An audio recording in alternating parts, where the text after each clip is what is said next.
72 हुरों के पास जाने का रास्ता बताते हैं, वो लोग इनको युवाओं को भड़का रहे हैं। यहाँ पर वो लोग ऐसा काम करवा रहे हैं। मत लो ये जो सुविधा जो भारत सरकार देती है, मत लो, जाइए आप जाइए हमास के पास जाइए। और चाइना मुसलमानों की दाढ़ी कटवा देता है, टोपी हटवा देता है, मस्जिद गिरवा देता है, और फिर भी ये चाइना का गुण गाते हैं। और आप कहाँ से आए हो? आप किसके बाबर के, किसके ज़माने, औरंगजेब के ज़माने के हो? उनको मारना चाहते हैं जो आतंकवादी है। हम उन्हीं को खोज को मारेंगे, इनका नामो निशान बनाएंगे। अगर सनातन धर्म का अपमान करेंगे, हिंदुओं पे पत्थर चलाएंगे उनके उसमें झूलों में, तो इनका अंत आएगा। अब इजराइल के ऊपर बेमतलब से हमला कर दिया जाए, उग्रवादी संगठन करें और उसका साथ देने के लिए बहुत से मुस्लिम कंट्री आगे आ जाएं, तो दुख तो होता ही है। जैसे वक्फ बोर्ड के हो गए, दूसरे हो गए, ओवैसी जैसे हो गए, और नेता जो बड़े कहते हैं, जो नेता मानते हैं, वो लोग भी उन्हीं का साथ दे रहे हैं, हमास का साथ दे रहे हैं। फिलिस्तीन और इजराइल का युद्ध नहीं है ये सिर्फ हमास और इजराइल का युद्ध है। जब कश्मीर में हिंदुओं का हत्या हुई तब क्यों नहीं बोला? क्या नाम है अंकल जी? ललित मालकोटी। अच्छा, आपका क्या नाम है साहब? नवनीत शर्मा। अच्छा, ये बात बताइए कि एक जो युद्ध चल रहा है इजराइल और हमास के बीच, बेसिकली हमास जो है युद्ध में है, तो क्या लगता है जो इतनी क्रूरता दिखाई जा रही है, क्या दिखाना सही है? इतना क्रूरता की जरूरत है? देखिए, एक चीज़ बताइए, जिनके ऊपर गुजरती है उनको पता होता है। अब इजराइल के ऊपर बेमतलब से हमला कर दिया जाए, उग्रवादी संगठन करें और उसका साथ देने के लिए बहुत से मुस्लिम कंट्री आगे आ जाएं, तो दुख तो होता ही है।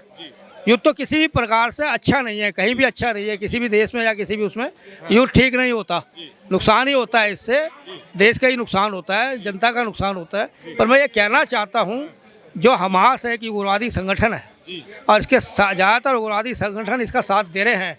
अब तो अफसोस है हमारे को थोड़ा, भारतवर्ष, ये जो भारतवर्ष है, भारत के जो बड़े बड़े मुस्लिम नेता हैं, जैसे वक्फ बोर्ड के हो गए, दूसरे हो गए, ओवैसी जैसे हो गए, और नेता जो बड़े कहते हैं, जो नेता मानते हैं, वो लोग भी उन्हीं का साथ दे रहे हैं, हमास का साथ दे रहे हैं। फिलिस्तीन और इजराइल का युद्ध नहीं है ये सिर्फ हमास और इजराइल का युद्ध है। इस पे ध्यान दीजिए आप। नहीं तो भारत सरकार तो जो है वो इजराइल के साथ खड़ी है, लेकिन वहीं भारत में ऐसे कई लोग हैं जो भारत का मतलब भारत की सरकार का साथ ना देकर हमास का साथ दे रहे हैं, उसको सही ठहरा रहे हैं। तो क्या सही है ये चीज़? देखिए, मैं यही आपको बताना चाह रहा था, पर आपने बीच में सवाल किया, वही सवाल है जिसका मैं उत्तर दे रहा हूँ। मैं ये कहना चाहता हूँ, भारत तो साथ देगा, इजराइल ने साथ दिया ना भारत का, तो भारत कैसे उसका साथ नहीं देगा? दोस्ती तो निभाएगा ना अपनी। तो कहने का मतलब ये है, जो यहाँ पर रहने वाले लोग हैं, सारे नहीं कह रहा, कुछ लोग हैं कट्टरवादी, और कुछ कट्टरवादी मौलवी भी हैं, और कुछ दूसरे ऐसे भी हैं जो बाहर से फंडिंग करते हैं, जिनका काम यही होता है। जैसे हमास को पैसा दिया, हथियार दिए और उसको लड़ाया, अब पीछे हट रहे हैं। और जो फिलिस्तीनी लोग बेचारे, उनको जगह भी नहीं दे रहे, अपने यहाँ पर स्थान भी नहीं दे रहे, वही मुस्लिम कंट्री। तो जो यहाँ के मुसलमान हैं, उनको आपको एक छोटी सी बात बताओ, जो गरीब मुसलमान है, जो मेहनत मजदूरी खाता है, कमाता है, उसको इससे कोई देना लेना नहीं है। जो इनके जो पैसा है, जो जिनको दौलत आता है, बाहर से फंडिंग आती है, जो इनको भगाते हैं कि हम तुम्हारे जो हैं, आपको 72 हुरों के पास जाने का रास्ता बताते हैं, वो लोग इनको युवाओं को भड़का रहे हैं। यहाँ पर वो लोग ऐसा काम करवा रहे हैं, या जो भारत के उन्नति से देखकर खुश नहीं है। मोदी सरकार में जो उन्नतियाँ हुई हैं, जो काम हुए हैं, जो उसको नकारा करते हैं। और दुर्योधन जैसे अंधा था, दुर्योधन ही उसका जो युधिष्ठिर बेटा, उसको 5 गज जमीन भूमि भी नहीं दी थी, और उसकी माँ गांधी ने पट्टी बांधी हुई थी। वही हाल इन लोगों का है, हमारे देश का खाएंगे पिएंगे, और हमारे देश के ही उसमें पीछे से छुरा मारेंगे। मत लो ये जो सुविधा जो भारत सरकार देती है, मत लो, जाइए आप जाइए हमास के पास जाइए, आप जाइए फिलिस्तीन जिसके जा रहे हो, जो भी संगठन आपको बाहर के मोमडन सरकार जो है, वहाँ के जो राजनीति दल हैं, उनके पास जाइए। इनके पास हिम्मत नहीं है, क्योंकि वो तो चाइना भी साथ दे रहा है इनका, और चाइना मुसलमानों की दाढ़ी कटवा देता है, टोपी हटवा देता है, मस्जिद गिरवा देता है, और फिर भी ये चाइना का गुण गाते हैं। नहीं तो ये बताइए ना जी, ये जो इतना युद्ध चल रहा है, इसमें देखा गया है कई महिलाओं को, उनमें बच्चों को भी नग्न करके उनको मार दिया गया। तो इतनी क्रूरता जो दिखाई जा रही है, इस क्रूरता को दिखाने का क्या मतलब है? हमास जो संगठन है वो अपनी ज़मीन चाहता है, तो ज़मीन शांति से वो तो ली जा सकती है ना। देखिए, आतंकवादियों का काम क्या होता है? आतंक फैलाना उनका काम ही होता है, उन पर किसी का रहम नहीं होता, उनको ट्रेनिंग यही मिलती है, वो अपना खौफ पैदा करते हैं। आप बताइए, कितने साल से इजराइल के प्रति ये क्रिया चल रही थी। थोड़ा मैं गलती इजराइल की भी है, जो उसके इंटेलिजेंट है, वो नहीं समझ पाया, ना कर पाया, जब उन पर हमला हुआ, और उनके बंकरों को नहीं ढो पाया, जो उन्होंने नीचे ऐसे सॉलिड बंकर बना रखे हैं, वहाँ से अटैक करके नुकसान पहुँचा रहे हैं। और काम ये करते हैं, नाम किसका जाता है? इजराइल का, क्योंकि युद्ध हो रहा है ना, गेहूँ उसके साथ गेहूँ के साथ खून भी पिसता है कहते हैं। नहीं तो मुस्लिम समाज से हम कई लोगों से हमने बात की तो वो कह रहे हैं यहूदी तो इस देश में मतलब उनको रहना ही नहीं चाहिए, यहूदियों को तो रहने का हक ही नहीं है, साफ साफ ये कई लोगों का बोलना है। तो वो मुसलमानों को कहते हैं जो किसी दूसरों को ये कहते हैं उनको रहना नहीं चाहिए। आप कहाँ से आए हो? आप किसके बाबर के, किसके ज़माने, औरंगजेब के ज़माने के हो? आपका कब वो हुआ था उत्पत्ति? जो सीधे साधे मुसलमान हैं, गरीब मजदूरी अपने करके पाल रहे हैं, तुम तो इधर से फंडिंग लेके उधर से फंडिंग लेके नेता बन के अपना खाते कमाते हो। इन बेचारे गरीब मुसलमानों को ऊपर उठाते नहीं हो आप, हैं? और इनको उल्टी शिक्षा, गलत शिक्षा देते हैं। आज वो भी समझदार हो गए हैं, क्योंकि मोदी सरकार जो बीजेपी की सरकार है, जो भी राज है डबल इंजन का, वहाँ ना हिंदू का कोई फेर है, ना कोई मुसलमान का, ना क्रिश्चियन का, ना ईसाई का। सबका साथ, सबका विकास, सबका प्रयास है। अगर फिर भी ये नहीं भारतवर्ष का साथ देते तो भाई आपके लिए रास्ते खुले हैं। जैसे इजराइल ने रास्ता खोल दिया, भाई तुम इधर से निकल जाओ, हम तुम्हारी जान नहीं लेना चाहते, हम सिर्फ उनको मारना चाहते हैं जो आतंकवादी है। हम उन्हीं को खोज खोज को मारेंगे, इनका नामो निशान बनाएंगे।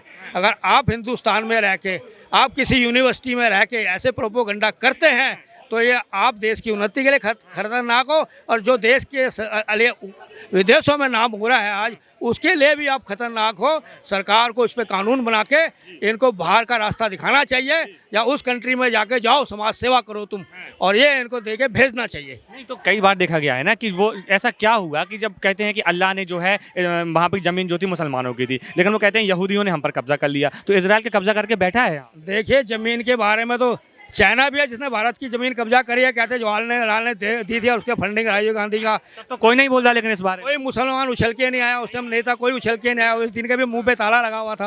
और उसके बाद जो पाकिस्तान है, अफगानिस्तान पर POK में लेके वो कब्जा करके बैठा हुआ है। जो भारत का आया कश्मीर को भी अपना मतलब है, उसके मुंह पे भी ये कुछ नहीं खोलते, ताले लगे। चरित्र तो दिखता क्यों है, दोहरा चरित्र मुसलमानों को क्यों दिखता है कि वहाँ तो बोलते हैं? मैंने कहा आपको ये सारे नहीं है, ये वो लोग हैं जो इसमें इस देश को आज भी मुगल शासन लाने का, पूरे 56-57 देश हैं, वो कहते हैं एक बार फिर हमारा राज्य बने, और ये हैं इजराइल के जो यहूदी हैं, जो इनका पतन हो, और हम अपना ही संगठन बना के चलाएं और अपना ही राज करें, अपने हम जो कहते हैं ना आतंकवाद का जो विस्तार करें और चलाएं।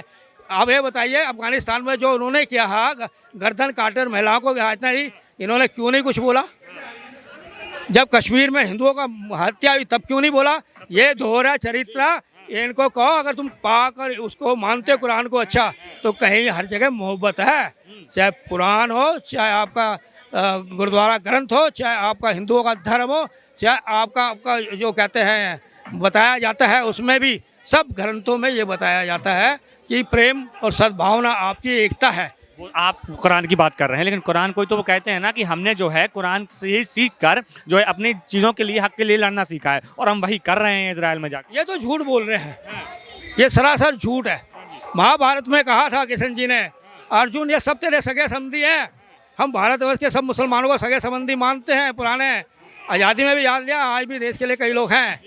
हम ये कहते हैं, उन्होंने कहा था जो अधर्म के रास्ते चलेगा उसका विनाश होगा, और विनाश के साथ आपने देखा वो हर तरह से विनाश हुए, अपने राज्य से भी विनाश हुए, धरती से भी विनाश हुए, तो उनका पतन हुआ। तो अब ये अगर वही महाभारत को, जो पवित्र महाभारत है, अगर सनातन धर्म का अपमान करेंगे, हिंदुओं पे पत्थर चलाएंगे उनके उसमें झूलों में, तो इनका अंत आएगा। हिंदू को कम ना समझें। अगर ये सोचते हैं कि आपको बाहर के मुस्लिम देंगे तो हमास का साथ क्यों नहीं दे रहे? ये हमास का साथ क्यों नहीं दे रहे? वहाँ के फिलिपीन मारे जा रहे हैं, उनका साथ क्यों नहीं दे रहे? क्यों नहीं? इतने राष्ट्र हैं। वो तो हमास को अपना सगा संबंधी बताते हैं ना कि हमास जो है, हमास हमारे लिए सब कुछ है। आतंकवादी है ना, आतंकवादी है ना, इसलिए सगा संबंधी। और जो वहाँ पर मुसलमान हैं जो पिस रहे हैं, उनको क्यों नहीं अपनी कंट्री में जगह देते? ये लोग हमास का साथ दे रहे हैं, वो भारत में भी हैं, तो जो क्या लगता नहीं है कि भारत के लिए भी खतरा है ये लोग? ऐसे ये जो भारत के पे वाले लोग हैं, इनको पेमेंट आती है बाहर के कंट्रियों से, जो कंट्रियाँ पेमेंट देती है इनको, क्या भारत में अशांति फैलाइए।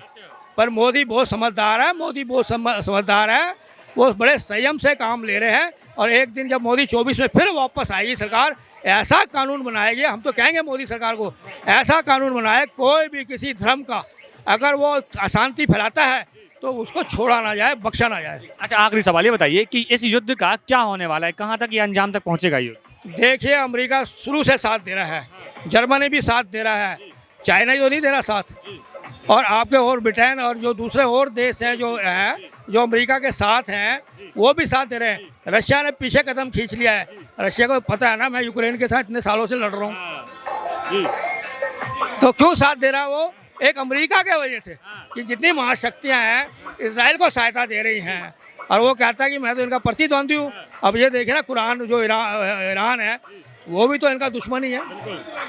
दुश्मनी से काम नहीं चलता, भाईचारे से काम चलता है। एकता बनाइए, सब मिलकर एकता बनाइए। और ये जो मानवता का हत्या हो रही है, इंसानियत पे आइए आप लोग, और किसी तरह समझौता करके वो अपने घर खुश, आप अपने घर खुश, ये अपने घर खुश, ऐसा संस्कार पैदा करिए। इसलिए सनातन धर्म को मैं कहता हूँ सबसे बड़ा सनातन धर्म है, सबसे पुराना सनातन धर्म है। इसलिए हम कहते हैं आप सनातन धर्म को अपनाइए, और नहीं तो गीता पढ़िए, आपको सारा ज्ञान मिल जाएगा। इसी बात में आपका धन्यवाद करता हूँ। धन्यवाद भाई साहब।